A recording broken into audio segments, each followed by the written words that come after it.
In today's video, I'll show you how to change username in Zoho Mail.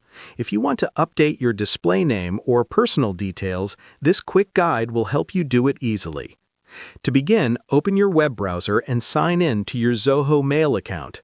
Once you're logged in, look at the top right corner of the screen and click on your profile icon. From the menu that appears, select My Account.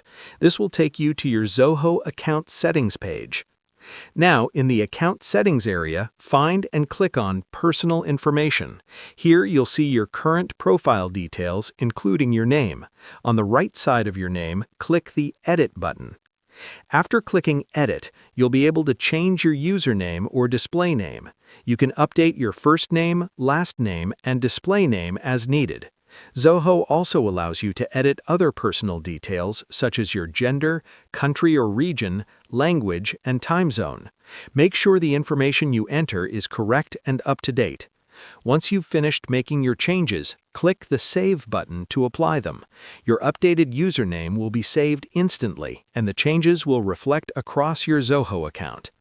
That's all there is to it. Changing your username in Zoho Mail is quick and straightforward, and it helps keep your account information accurate and professional.